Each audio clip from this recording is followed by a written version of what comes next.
Russell's knee? He's about where he was at on Tuesday last week when he injured his knee in practice, so it didn't get any worse. It was setting back a couple of days. We weren't sure going into the ball game or not whether or not Ryan would be able to play. I was under the assumption that maybe he would not. But he was a lot better when he warmed up on Friday and looked good. And then went out there and warmed up and felt like he could go out there and play hard and make a difference, and he did.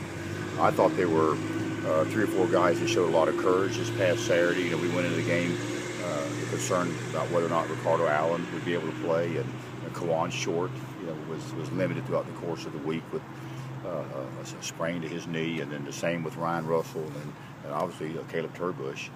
So I thought those guys showed a lot of courage playing Saturday and putting their team and teammates first. So I was pleased with that, but I think Ryan's going to be just fine.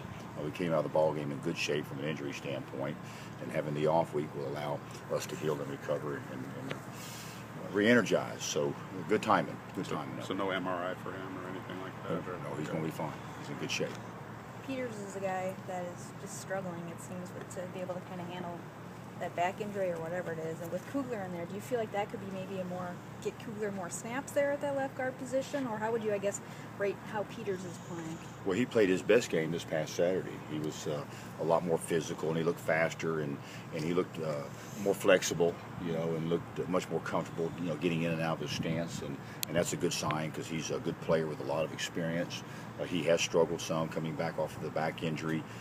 So obviously you're working other guys at that spot. This gives us a chance to spell him some in practice and spell him some in the games, so we can create some longevity for Peters' drive with that plan. We like working Kevin Panfile in there some, and Kugler's a good player, and we wanted to get him some game experience, so we played him some at center and then quite a bit at left guard. What signs from your team did you see last week about them being tired? Well, if you focus in practice and then energy in meetings, and I tell one of my good jokes, and some of them didn't even get it. So just overall energy throughout the course of the week, and they should be tired. I think our staff is tired, and everybody works long days and 7 days a week. But I think fatigue set in some, but in the end result, we scored 50-something points. It had 600 yards of offense and shut them down with our first-team defense, and they did a good job of sucking it up and pushing themselves. But I know they're all looking forward to the off week, and so am I and the coaches, the other coaches. So nothing really that stands out, that's a debilitating situation, but obviously at some point in time during the season you're going to get tired, and I think the open week comes at a good time for us. And I guess moving forward, how do you manage that after your bye week with 9 straight games? Well, I think that traditionally most football teams struggle recovering from camp, and I think we did a better job managing our football team during camp. We gave them a little more time off during camp and tried to shorten the practices a little bit. I think that the way this football team pushes themselves from an effort standpoint and a focus standpoint, and we practice hard. And when I say we practice hard, they practice hard. We have shortened the agenda, but they extend themselves more. So they really push themselves as a very hungry football team, just like anyone that's determined and driven. Sometimes you have to cut back a little bit. I think the open week coming at the time that it does is good, and I think we will have recovered from camp in the first part of the season. So I think that we will stick to the equation that we have in mind, and our football team will be able to do well the second half of the season from a recovery standpoint. So I don't know if we have to do anything any different other than as the season progresses, continue to cut back a little bit more. Have you kind of only shown glimpses of what this defense can be? I mean, you've obviously had a lot of success, but in terms of, I think you had a couple 3-man fronts, that we saw on Saturday. Do you think, is there still more to show when you get to Big Ten play? Well, we have an unabridged defensive package, if you will, particularly with Coach Tibesar coming from the Canadian League, where they have more players on the field and certainly a lot more to defend. We can't install it all in and master it all, but he could put in as much as you could possibly imagine. He's very bright with an unabridged defensive package. There's going to be new wrinkles every week. That's how football works. We go into a ball game every Saturday with some idea of what we think the opponent is going to do from an offensive and a defensive standpoint, and usually there's a new wrinkle that they put in just for us, and sometimes they can catch you off guard a little bit, usually early in the ball games. That happened some the other day. Eastern Michigan came out and did a few things different defensively. They pressed up a little bit more, a little tighter coverage-wise in certain scenarios, and did some things a little bit different as far as loading the box up early. So we came out and threw it a little bit more, and that opened things up for the running game as the game progressed. But every week you're going to see something a little bit different from your opponent, and the same goes for Purdue. We'll show them something different every week. But I really like the diversity of our defensive package and the simplicity of the installation part of it. That's a real difference maker for us. I really like what I'm seeing from our defensive football team. We're going to be really good on defense. Just from a kicking standpoint, Sam, you had Sam in there the first half, missed a couple, then Paul came in, hit a couple. I guess where you at in that situation today? Well, there's been competition at that spot all along, and Paul came in as a freshman, and Sam's been in college for a while, and a lot of times freshmen will struggle a little bit. It's a lot to get acclimated to, and early throughout the course of camp, Sam performed better than Paul did, a little bit better than Paul. And then I really felt as camp was winding up that Paul was gaining some momentum and really competing, and obviously we've used Sam a little bit more than Paul, but there's going to be competition at that spot. The one that hits him the best in practice and in the games is the guy that'll have that spot. So there's some competition there, and we'll see how it goes. How do you think Antavian has responded on the field this year after his incident this summer?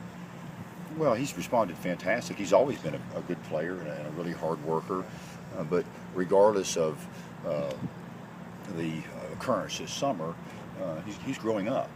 He's put a lot of work into being a good player at Purdue, and he's worked hard, in school to stay eligible. But he has really grown up a lot, the last several months, and he's a good leader on our football team. He's making all A's in school right now, and that's probably the first time he's done that in a long while. So I think he's come a long ways as a student and as a player since he came to Purdue, and he's finishing out his career at Purdue very strong. So we're proud of him, and I think his performance on Saturday speaks for itself, and the way he works speaks for itself. But he's always been a hard worker, but he's grown up.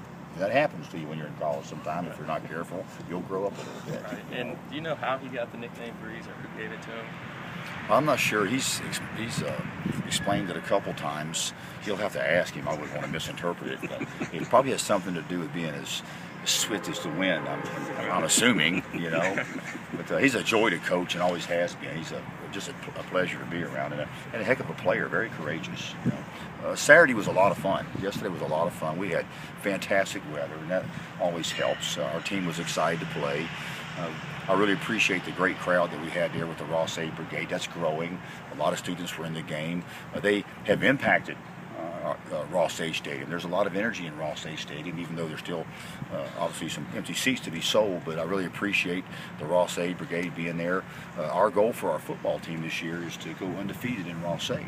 And if you look at what we have on the schedule, we have Marshall coming up, and Michigan, and Wisconsin, and Penn State, and Indiana. Those are some great games that everyone would want to be a part of, and we really feel like in 2012 that a championship can be made in Ross Aid. So I appreciate the Ross Aid Brigade being there. It's building momentum. It's impacting our team, and it's impacting the school spirit. So our team performed well Saturday. We had a lot of fun, and I think that the students that were there had a lot of fun. So a lot of good things on Saturday.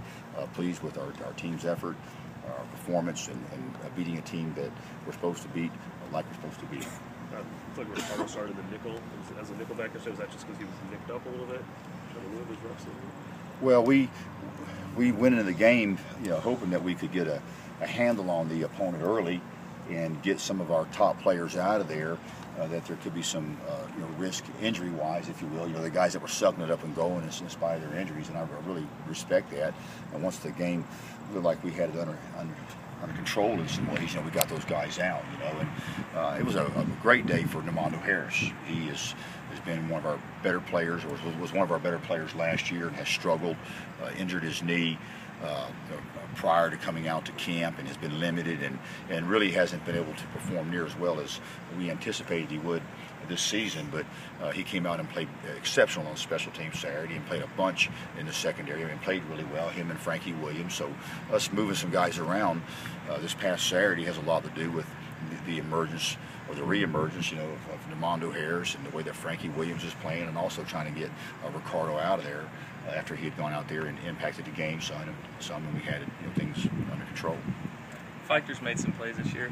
Take us back to when he was being recruited. I remember you telling a story about, I don't remember exactly, but you said you thought it was somebody else. Take us back to that story. Well, I was in Fort Wayne at some type of a rallying event, rallying of the Boilermaker Nation in the Fort Wayne area, and one of the fans came up to me and had mentioned to me about a good player in the Fort Wayne area, and they pronounced his name as Featner.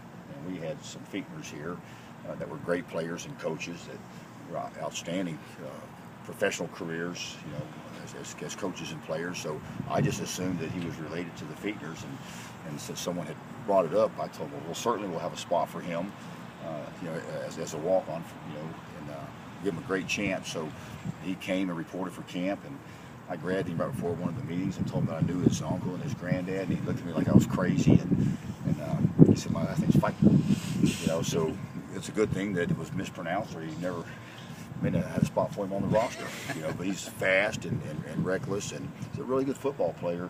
He has emerged the last couple of years as a good football player, but he's a little older now, a little stronger, and even though he's not the biggest of guys, he's developed himself physically where he's a stronger player, and he can hold it better against the run, against some of the big players that we're going to see throughout the course of the year. But he's really playing well. He's a wide open guy that runs fast, that hits hard, and loves to play the game. Very aggressive player. Back to Edison for a second. He had 3 of his 5 catches on 3rd down and some really big plays. One that wasn't on 3rd down was still from your 2-yard line. You just trust him enough right now with where he's at in his development as a player to be confident that he'll make those plays when you guys really need him? Absolutely. I have a lot of trust in Antavian Edison, and he's a player. He's a good player, and he has a lot of confidence in himself. He's a go-to guy, and he steps up at the right times from a leadership standpoint and says the right things when necessary. Not rah-rah or cheerleading stuff, but things from the heart, and said only the way that Antavian can say them. So I really like the way he's playing and the role that he is filling his senior year. You know, I think 12 or 13 in the red zone. What do you attribute that success to? Offensively, yeah. I think we're I have to check, but I thought we were 100% in the red zone. We were 100% going into the game, and we were 100% this past Saturday. I think that the run game is an important part of it. We have good players. I think we have a good plan. We practice our red zone offense against our defense a lot. We did a lot in camp, and it's paying dividends for us on both sides of the ball. But I can attribute it to being better, from a personnel standpoint. We have better players and more good players than we've had the last couple of years that are healthy and performing well, and that equates to better performance in the red zone. You look at the punt return game, that was something you wanted to improve on this year. I don't even know what the numbers are, but do you feel like you're making good decisions back there? I mean, Ricardo had the longest return, I guess, but how was the blocking been and just the decision-making been? Punt return team pretty good, and it's tough. We get ourselves in some situations where we stop the opponent and they hit the sky kicks on you, and there's a certain line, if you will, where we choose not to field the punch, at a certain point and place on the field. And I think that the guys that we've had back there for the most part have done a good job from a decision-making standpoint. I'm pleased with what we've done punt return-wise. We have to work, harder on special teams, and we spend a lot of time on special teams, but we have to pick up our performance. We have a lot of new guys on special teams that are very, very talented, but are still learning how to play the special teams game the way it needs to be played. And I think Mosher's done a great job all year long. He let one skip off his chest on the -1 yard line the other day, so that'll hurt our average some. But for the most part, he's an outstanding player, one of our better special teams players, and he'll make a difference to our football team throughout the course of the season. Every Saturday he will. Is it weird going like 1 year coaching a guy like Logan Lincoln, the next year him being on the coaching staff? How's that?